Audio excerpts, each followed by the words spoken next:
Bonjour et bienvenue sur Maip. Je suis Arthur, étudiant en analyse de données. Cette vidéo est la troisième et dernière vidéo de la présentation des visuels natifs de Power BI.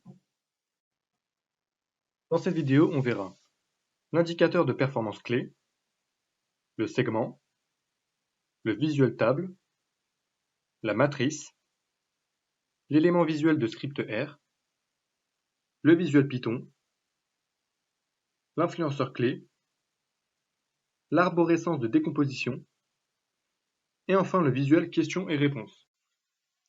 Le premier visuel se nomme indicateur de performance clé.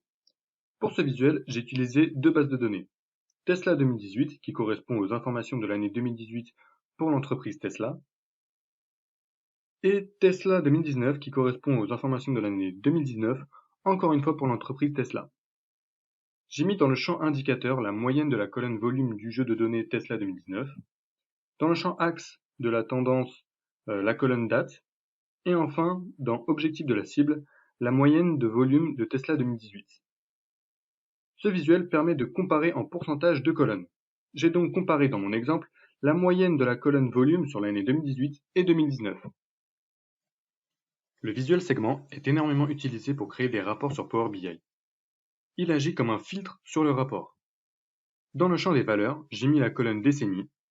Ainsi, le visuel nous renvoie toutes les valeurs distinctes de la colonne décennie. Ensuite, j'ai rapidement créé un visuel carte où j'ai mis la moyenne des points par match. Et lorsque je sélectionne une décennie dans le visuel segment, le visuel carte me renvoie la moyenne des points par match correspondant à cette décennie. Le visuel table est également un classique de Power BI. En effet, il permet de faire des tableaux.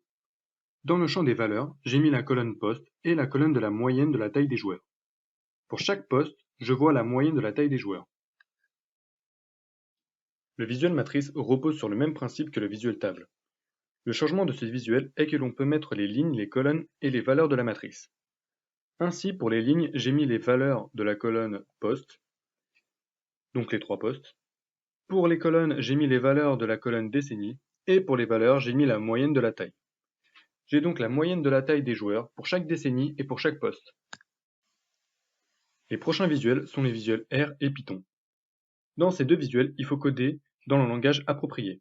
Pour le visuel R, il faut coder en langage R, et le visuel nous renvoie les graphiques proposés sur le logiciel R.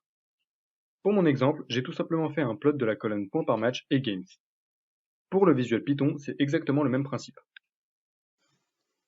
Le visuel influenceur clé permet d'étudier la corrélation entre deux colonnes. Pour mon exemple, j'ai choisi d'analyser le poids expliqué par la taille. Le visuel nous informe que lorsque la taille augmente de 9,33, la moyenne de poids augmente de 9,7.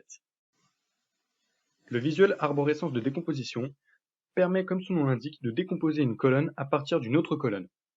Pour mon exemple, j'ai choisi d'analyser la moyenne de poids des joueurs, expliquée par la taille. Ainsi, lorsque je décompose, j'ai pour chaque taille la moyenne du poids des joueurs. Le dernier visuel est le visuel questions et réponses. J'ai déjà réalisé une vidéo sur ce visuel. Il permet de poser une question dans un langage naturel et il nous répond. Cependant, il faut poser la question en anglais. Ce visuel est très utile pour les utilisateurs qui veulent avoir une réponse rapidement. Merci d'avoir regardé la vidéo. À la prochaine.